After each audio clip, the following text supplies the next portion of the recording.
नमस्ते। आज जो मैं सुनाने जा रही हूँ उसकी भी एक कहानी है, और वो कहानी ये है कि यूँ तो मैंने आप लोगों के लिए कुर्रतुल एन हैदर की कहानी चुनी थी आज के दिन के लिए, लेकिन अब होने को कौन टाले। हुआ ये कि जब मैं पढ़ कर के कहानी मैंने कुर्रतुल एन हैदर की जब कहानी पढ़ ली और जब सर उठाया तो पता चला कि मुरली था में मुरलीधर खड़े हैं। मैंने सोचा तुम्हें मेरी कैसे याद आ गई इतने सालों बाद। तो बोले कि वैसे तो सुना है कि जन्माष्टमी निकट है, लेकिन तुम तो कोई और कहानी पढ़ रही हो। तो मैंने कहा हाँ, कोई रोक लगी है क्या, या तुमने कोई फरमान जारी कर दिया है कि मैं ना पढूं। तो उन्होंने बांसुरी उठा करके मुझे मारने के लिए ऐसे घुमाया। मुझे लगा बांसुरी, इसमें मतलब इतनी मीठी मीठी जिससे आवाज़ आती है उससे तो क्या होगा। मैं मुस्कुरा दी, मैंने कहा हाँ ठीक है, तुम सुन लो। तो उन्होंने सचमुच मुझे एक बांसुरी मेरे हाथ पर ऐसे लगाई। बाप रे बाप, तब मुझे याद आया कि ये मुई बांसुरी तो बांस से बनती है, और बांस की चोट, उस लचीले बांस की चोट कितनी ज़ोर से लगती है तो हम सब जानते हैं ना। तो मैंने कहा माफ़ करो, अब मत मारो, मैं तुम्हारे बारे में ही कोई कहानी सुनाती हूँ। तो उन्होंने पूछा कौन सी कहानी सुनाओगे। मैंने कहानी वहानी तो नहीं सूझ रही, एक व्यंग्य सूझ रहा है, बहुत पहले से पढ़ा हुआ है, ढूंढ ढांढ के निकालती हूँ जब मैं सुनाती हूँ। तुम्हें बहुत पहले पढ़ा था, करीब 16-17 साल की आई हूँ। तो उन्होंने कहा हो तुम्हें याद है। मैंने कहा और क्या है, मामला ही ऐसा था कि याद न रहे, और अब तो तुम रोज़ रोज़ उस व्यंग्य के माध्यम से याद आते हो मुझे। तो उन्होंने कहा कौन सा। तो मैंने उन्हें बताया कि हम बिहार में चुनाव लड़ रहे हैं, हरिशंकर परसाई का व्यंग्य है। ठठाके हंसे, इतनी ज़ोर से हंसे, बोलते हाँ ये तो तुमने बड़ा खूब चुना। मैंने कहा चुनूँ ना तो क्या करूँ, वैसे तो युगों युगों से आप लोग राजनीति करते रहे हैं, दिलो दिमाग में बसे हुए हैं, सफ़ेद काला करते रहे हैं, बांटते रहे हैं, लोगों को मिलाते भी रहे हैं, लेकिन ज़्यादातर बांटते रहे हैं। तो और क्या सुनाऊँ तुम्हारे बारे में, ये बता दो मुझे। और तुम वैसी बंसी लेकर मेरे पीछे पड़ गए हो कि मैं मारूंगा। फिर सचमुच में एक बात बताऊँ मैं आप लोगों को क्या हुआ उसके बाद, लेकिन ये मैं बताती हूँ पहले ज़रा इस व्यंग्य को पढ़ लें, तब उसके बाद मेरी और उनकी क्या बात हुई और क्या हुआ। और अंत में मैंने आखिर मुझसे माला जी ने पूछा था कि इस बार क्या पढ़ रही हैं। तो मैंने कहा मैं डिसाइड नहीं कर पा रही हूँ, और इसीलिए जब डिसाइड करूँगी तो मैं लिखूँगी। तो रात को 12 बजे के बाद मैंने लिखा, और इसलिए आज लिखा है। कल कहानी पढ़ूँगी जैसे मैं सूचना देती हूँ वैसे नहीं लिखा, आज मैं ये कहानी पढ़ूँगी ऐसी सूचना दी मैंने। वो तो मैं आप लोगों को इस व्यंग्य के बाद सुनाती हूँ, लेकिन चलिए इस व्यंग्य को सुने, और बिल्कुल मॉडर्न टेक्नोलॉजी के हिसाब से सुनूंगी, क्योंकि मेरे पास इस कहानी का टेक्स्ट जो परसाई रचनावली है उसमें मौजूद नहीं है। सो मुझे कल पूछना भी पड़ा कुछ लोगों से, और मुझ तक ये पहुँच भी गया। पुरुषोत्तम जी ने तुरंत निकाला और मेरे पास लिंक भेज भी दिया। तो आज सुनाती हूँ मैं। हम बिहार में चुनाव लड़ रहे हैं। आजकल लोग बोलते हैं हम बिहार से चुनाव लड़ रहे हैं, लेकिन जब परसाई जी ने लिखा था तो हम बिहार में चुनाव लड़ रहे हैं, और इस में ही वो इतने अर्थों की अनुगूंज है कि लगता है कि अब तो सारा देश बिहार हो गया। क्यों, सुनते हैं। पाठकों, मैं वह हरिशंकर नहीं हूँ जो व्यंग्य वगैरह लिखा करता था। मेरे नाम, काम, धाम सब बदल गए हैं। मैं राजनीति में शिफ्ट हो गया हूँ, बिहार में घूम रहा हूँ और मध्यावधि चुनाव लड़ने की तैयारी कर रहा हूँ। अब मेरा नाम है बाबू हरिशंकर नारायण प्रसाद सिंह। हरिशंकर प्रसाद नहीं, बाबू हरिशंकर नारायण प्रसाद सिंह। नहीं ना भूलिएगा, हंसिएगा नहीं ना, हम नया आदमी है ना, अभी शुद्ध भाषा सीख रहे हैं, जैसा बनता है ना वैसे ही कहते हैं।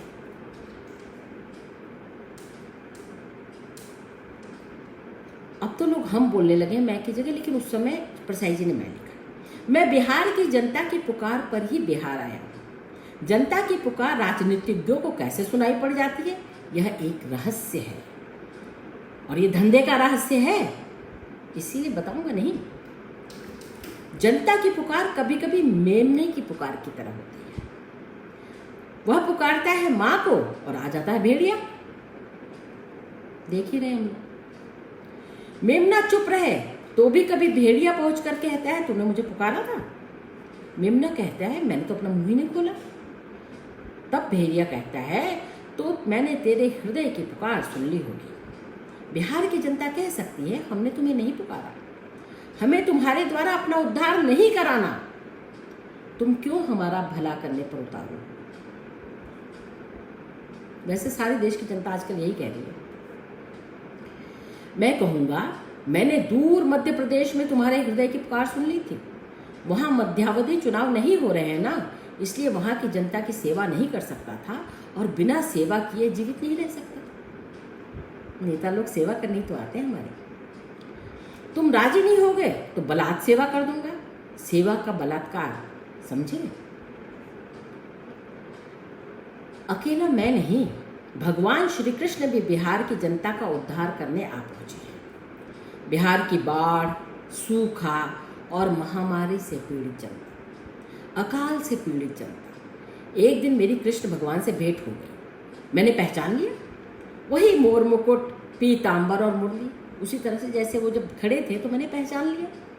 मुरली धरे हुए थे और पीतांबर पहने हुए थे, और मोर मुकुट के बिना तो उनकी कोई पहचान हो ही नहीं सकती, क्योंकि मुरली तो कोई भी पहन लेगा, पीतांबर तो राम जी भी पहनते थे, ठीक है ना। मुरली तो कोई भी धर लेगा, लेकिन मोर मुकुट मिल जाए यानी कि शर्तिया श्री कृष्ण भगवान।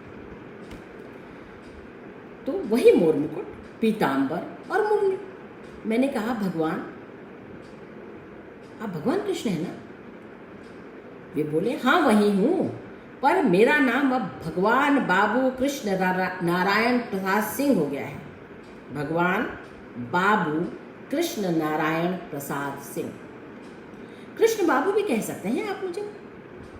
मैंने कहा भगवान, क्या गोरक्षा आंदोलन का नेतृत्व करने पधारे हैं? चुनाव आ रहा है तो गोरक्षा होगी, आप गोरक्षा आंदोलन के जरिए पॉलिटिक्स में घुस जाएंगे। कृष्ण ने कहा नहीं, उस हेतु नहीं आया। गोरक्षा आंदोलन आम चुनाव के काम का है। मध्यावधि छोटे चुनाव में मूषक रक्षा आंदोलन से भी काम चल जाएगा। मूषक रक्षा में गणेश जी की रुचि हो सकती है, मेरी नहीं है। मैंने कहा तो फिर आपको रामसेवक यादव ने बुलाया होगा यादवों के वोट संसोपा को दिलवाने के लिए। कृष्ण खींच पड़े, बोले मुझे भी बता दे दो, मैं बिहार की जनता की पुकार पर आया हूं। मैंने कहा आपको भ्रम हो गया, वे तो कृष्ण वल्लभ सहाय के समर्थक हैं, जो उन्हें टिकट देने के लिए ऐसी जोर से आवाज लगा रहे थे कि दिल्ली में कांग्रेस हाईकमान को भी सुनाई पड़ जाए, जैसे इन दिनों हम बार बार लगाते रहते। आप जानते ही, वे कृष्ण वल्लभ बाबू का नाम ले रहे थे। आप समझे जनता आपको पुकार रही है। कृष्ण ने कहा नहीं, मैंने खुद सुना। जनता कह रही थी हे भगवान, अब तो तेरा ही सहारा है, तू ही उद्धार कर सकता है। इसी पुकार को सुनकर मैं यहां आ गया हूं।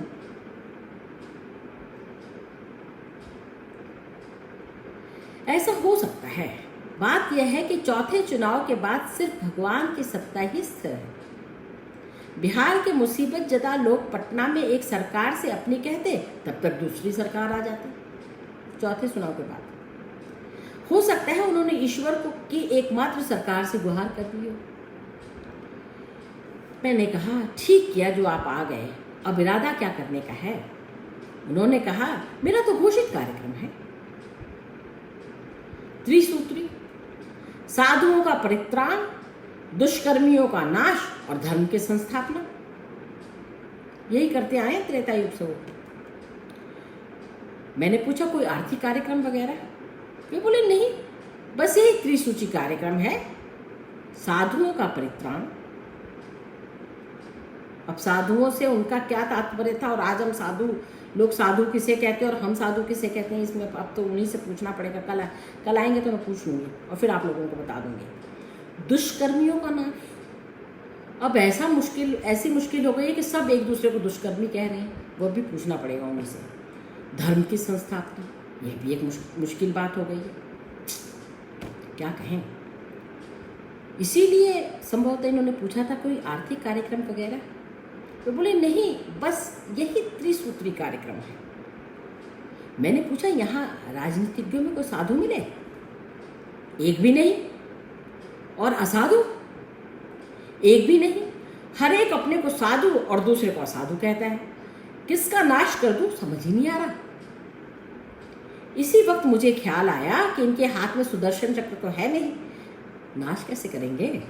मैंने पूछा तो कृष्ण ने बताया चक्र घर पर धरा है, क्योंकि उसका लाइसेंस नहीं है मेरे पास। और फिर इधर अभी से धारा 144 लगा दी है इन्होंने।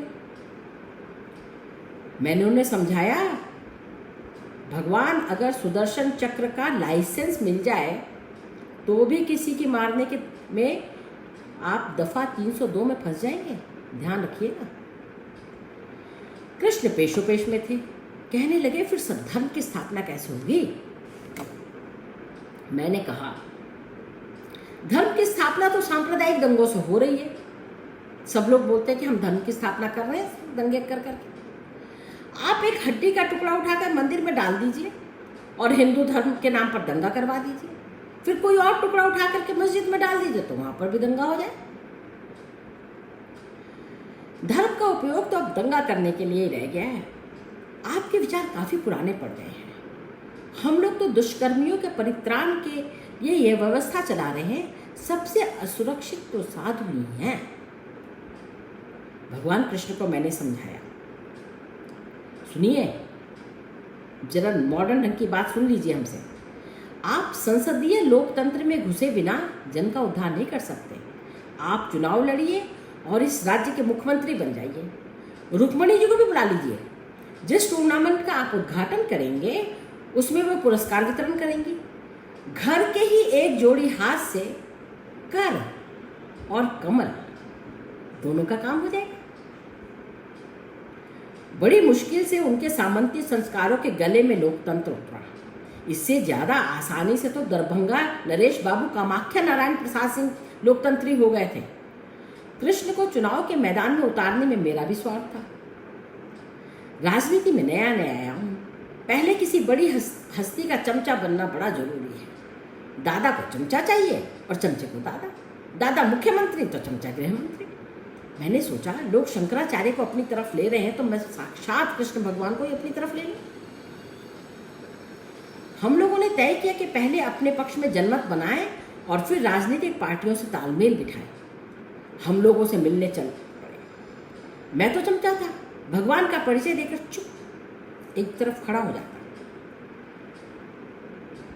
अरे भाई, जिन्होंने बहस करके अर्जुन को अनचाहे लड़वा दिया था वे तर्क से लोगों को ठीक कर देंगे, ऐसा मुझे विश्वास था। पर धीरे धीरे मेरी चिंता बढ़ने लगी। कृष्ण की बात लोगों को जम ही नहीं रही थी। कुछ राजनीति करने वालों से बात हुई। कृष्ण ने बताया कि चुनाव लड़ रहा हूं।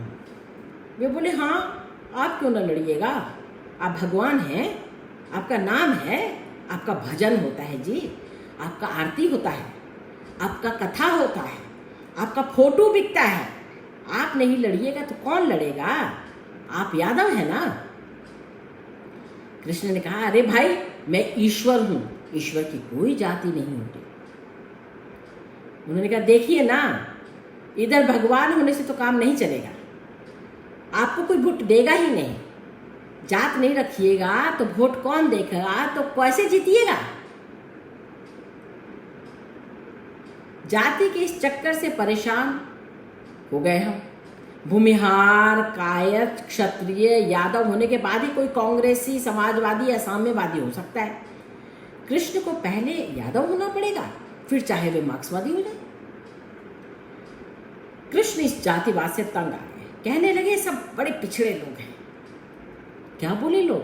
हाँ हाँ, कभी आपने अपने नाम के साथ यादव लगाया है? कृष्ण चंद्र कृष्णा कृष्णा करते रहे। कभी यादव लगाया होता तब ना हम आपको जानते। लजाए जाते थे आप, तो यादव लगाए ही नहीं आपने।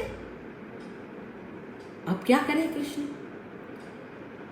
उन्होंने, उनके मुंह से निकला, अरे ये सब बड़े पिछड़े लोग हैं, चलो विश्वविद्यालय चले, हमें प्रबुद्ध लोगों का समर्थन लेकर अब इस जातिवाद की जड़ें काट देनी चाहिए। अभी जाति जात करते रह रहे हैं बार बार। बिहार में राजनीति के प्रोफेसर से हम बातें कर रहे थे। उन्होंने साफ कह दिया, भाई मैं तो कायस्थ हूँ और मैं कायस्थों का ही समर्थन करूँगा। कृष्ण ने कहा, आप विद्वान होकर भी इतने संकीर्ण बात कर रहे हैं, ऐसी बात कर रहे हैं कि आप कायस्थ हैं। आप पार्टी नहीं देखेंगे, पार्टी का वो नहीं देखेंगे कि क्या काम कर रही है, कैसे सोच रही है, आगे देश को कैसे ले जा रही है, नहीं ले जा रही है। आप इस समय मतलब आप जात की बात कर रहे हैं। प्रोफेसर मुस्कुराए एकदम। देखिए क्या बोलते हैं वो, देखिए ना, विद्या से मनुष्य अपने सच्चे रूप को पहचानता है। आप ही ने कहा है ना कि विद्या से मनुष्य को ज्ञान मिलता है, अपना रूप पहचानता है, सच होता है। ये सब आप ही लोग बताते हैं ना। कृष्ण ने भी सर ऐसे हिलाया। तो फिर हमने विद्या प्राप्त की तो हम पहचान गए हैं कि हम कायस्थ हैं। कृष्ण एकदम घबरा गए, दौड़े गए, दौड़ते चले गए और धम्म से एक बड़ा पेड़ देखा तो उसकी छांव में बैठ गए। उनको पता ही नहीं था कि अभी पीछे कितना पेड़ छोड़ाए हैं, एकदम नहीं मालूम चला। बस बड़ा सा एक पेड़ सघन देखा जिसमें लगा कि वो रुक जाएंगे, तो वहीं जाकर के एकदम छांव में लेट गए।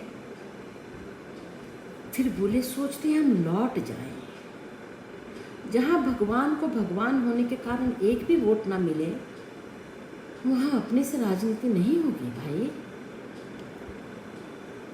हरिशंकर लुटे पिटे खड़े थे, कहाँ तो चमचा बनने चले थे, कहाँ उन्हीं के बूते चुनाव लड़ने चले थे, लुटे पिटे खड़े थे। और पता है क्या बताया उन्होंने?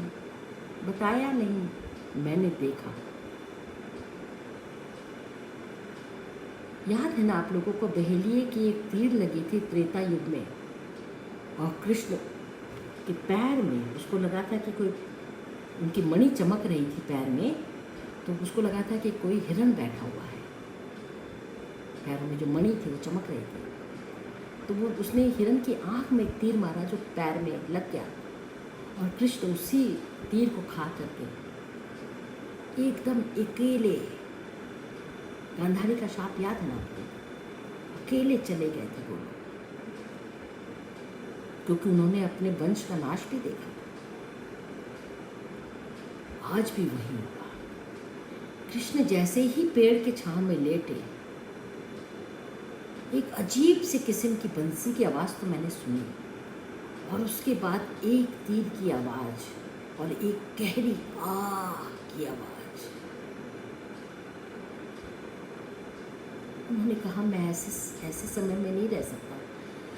जो लोग मेरा नाम लेते हैं, मेरे नाम पे राजनीति करते हैं, दरअसल वो नहीं जानते कि वो, उन्होंने मुझे कैसे ख़त्म कर दिया। मैं दिलों में बसने वाला, कण कण में बसने वाला, रोम रोम में निवास करने वाला, इस हाल में पहुंच जाऊंगा ये तो सोचा ही ना था। तो वो तीर लगा, कृष्ण बेदम है। देखिए अब फिर कब उनसे मुलाकात होती है। वैसे सुना तो यह है कि कल उनका जन्म है, तो शायद इस बारी कुछ नया जन्म लेकर आए, कुछ नई आशाएं हमारे मन में जगाए। जो कंकण में बसा हुआ है, जिसकी बांसुरी की धुन अनहद नाद सी गूंजती है, जिसका नाम बिना राधे के लिया नहीं जा सकता, राधे राधे राधे कृष्ण, उसका इंतजार है कल वो आ रहा है हम सब लोगों की गोद में। आइए हम उस नए कृष्ण का, उस मानवीय कृष्ण का सचमुच में स्वागत करें और उसे धारण करें।